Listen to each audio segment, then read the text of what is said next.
G'day again. This is part 3 of my own, as I call it, confessions of an adult child abuse survivor.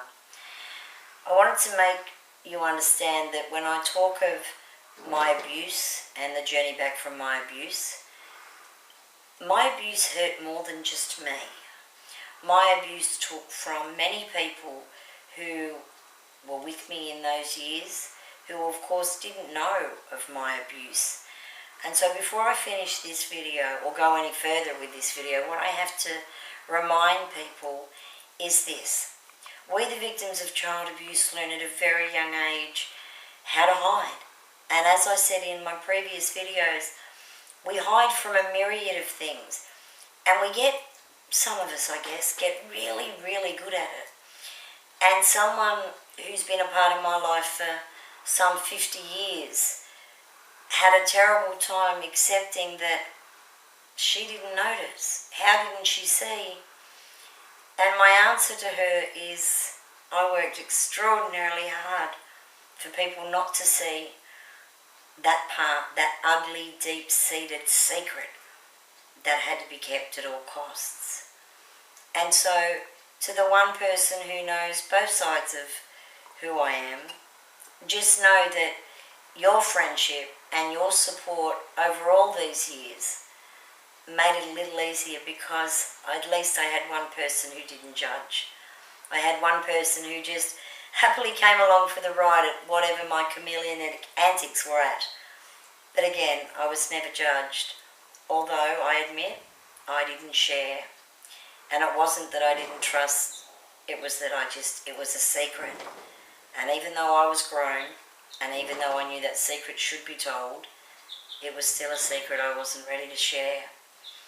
You see, I took the respect and the love of the woman I called my mum all my life, who took me in as a baby when no one else wanted me. And I knew the woman she was, and she knew nothing of my abuse either, because I was trained that you don't tell your mother these things because she wouldn't understand. And when you're young, you believe that. When you get older, you learn about your parents, be they your mum or your dad. And I realised that this woman I called my mother wouldn't have coped. Her world was her incredibly special family. The family, by all intention and purposes, that the rest of the world thought were an amazingly healthy, happy family. And sadly, we have to learn to look beyond the facade of happiness in some families. We need to look and see what could be there. You see, when I got older, and may she rest forever in peace, my mother had passed. My time had come, and I decided I would go to some people I thought should know of the pain they allowed me to live within. And you can imagine my sadness, or my anger, or my horror, only to be told, well, they kind of figured something wasn't right. I guess they just didn't figure to look deep enough to find out if perhaps their assumptions as to why this happy little girl had become a sullen, arrogant recluse almost. But again, it's another lesson we learn, that people say they want you to tell them the truth. And I tell my husband all the time that the truth's a beautiful thing, and it's amazing to be able to tell it. But the sad reality is, as a society, we don't want to hear the truth. The truth burdens us with ugliness and innuendo, and it starts wars, it starts arguments. Because you see, the truth's not always pretty. The truth's never nice when it's about a child who survived child abuse. No, when I say no one listens, because if we don't listen, we don't hear. And if we don't hear it, we don't have to face it. And if we don't have to face it, it'll just go away. We used to call it the carpet sweepers from my mother's generation.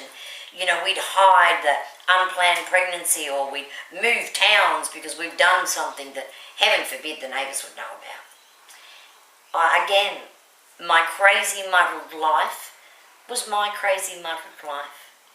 And for as much as I could know the person I was, I guess I wasn't ready for the next shock therein of my life, and that was to find out when I was in my very late teens and had become a mother myself, that I really wasn't who I thought I was. Most people that would give great comfort to. For me, what that did was throw me into a tailspin of, no, wait a minute, put the brakes on, how can I not be me? Well, sadly, I was that family shame, given away at birth, and let's not tell anyone, and that included me. And of course, family secrets don't remain secrets. I say that secrets are only ever one person's gossip away.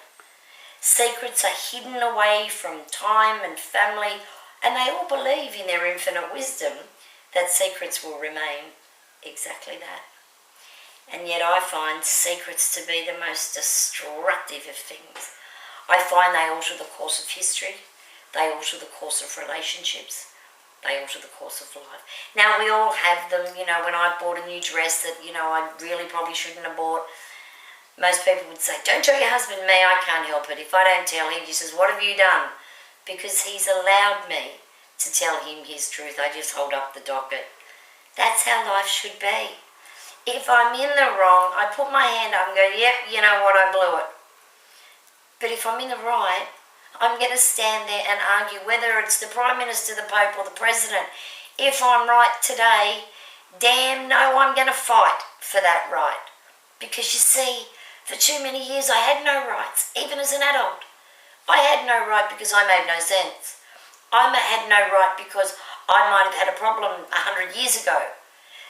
That problem I look at today taught me many lessons. It taught me lessons about not being dependent on anything or anyone or any drug or any person for me and my life to remain as it is today. Peaceful. Painfully peaceful, but it's peaceful. Because I know me. I know the equation that makes me who I am today. And that person and I, we get on just fine. So what I'm asking everyone to remember is we all have a sense of worth, and even if that sense of worth gets battered and bruised and thrown around by people without our consent, without our permission, you have to find a place that sees you say to yourself, not anybody else, I'm going to get back up, I'm going to dust myself off, and I'm going to become whole. I am no longer going to carry the shame or the guilt of the deeds of others.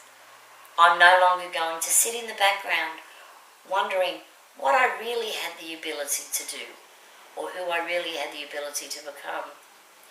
Walking out of the shadows, stepping up from the pain, stepping out from the abuse, and finally going, okay, this is it. I'm on my way. I'm on my way to finding the woman or the man that I was meant to be. And I'm going to get there, and I'm going to look back, and I'm going to search for justice. We don't always get the justice that we deserve, rarely, for most of us. Many perpetrators pass away. Many get taken to our courts, where our courts go, oh dear. No, but I'm not going to start in on the courts and the judicial system when it comes to predators. But what I am going to say is, someone has to be accountable. Someone must put their hand up. And if that can't be your abusers, if that can't be the people that allowed your abuse to happen, it has to be you. So you need to do as I did and stand up and say, I may never get justice for the crimes committed against me, but what I will have is personal justice. You see, if you can step out and look in to your own life, look at it as if it's someone else's if you have to. That kind of worked for me for a very long time.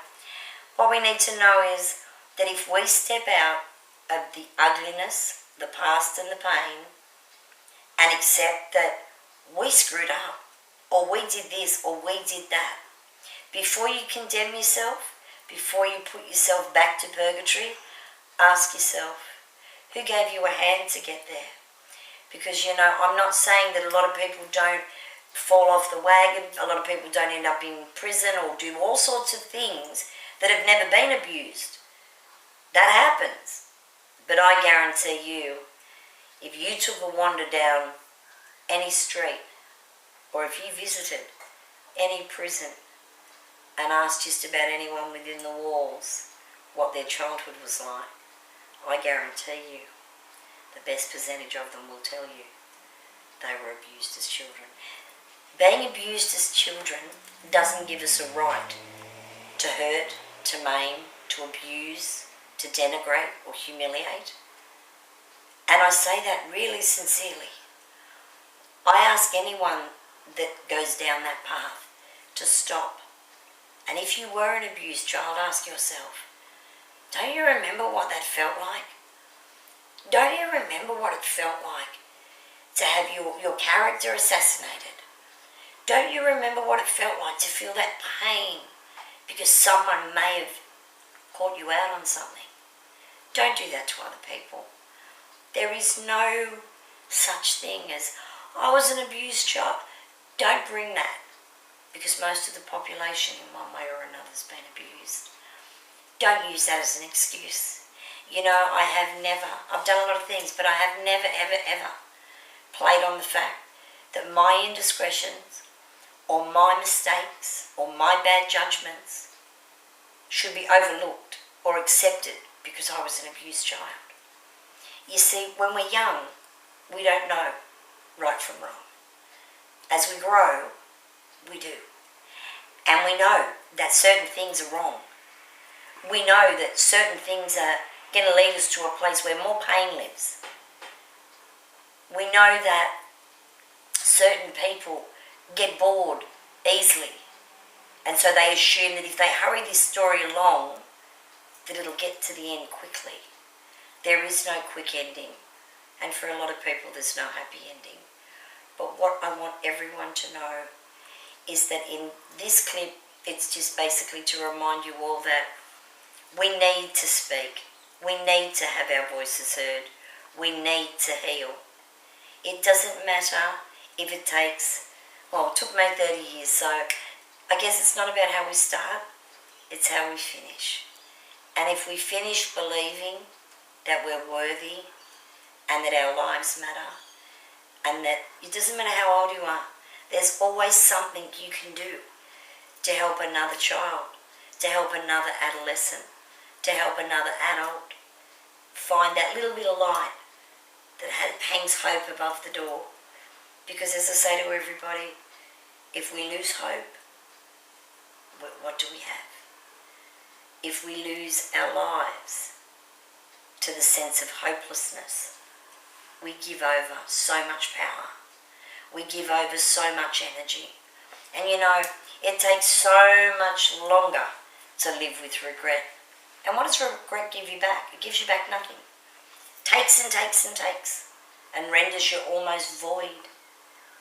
So today, as I finish this first of 3, all I'm asking is that you remember you didn't ask to be abused. You didn't ask to grow broken. You didn't ask to have your life corrupted. So I'm just offering you a reminder that to the many unknown and to the children everywhere, your life, your time. Join with me as we go in search of ending child abuse. Join with me and stand up and fight as an adult. Join with everybody that gives a damn, and there are many. So with that said, I want everybody to just remember one thing. Our life, our time, one choice. Will I become whole and take back the power? Or will I continue to live in the vortex of someone else's deeds? To everyone out there, I send you an extraordinary amount of peace, and I ask that hope will walk with you for always. So as always, be good to yourselves and each other, and be always, always ever present in the lives of your children. Take care. Until next time, see ya.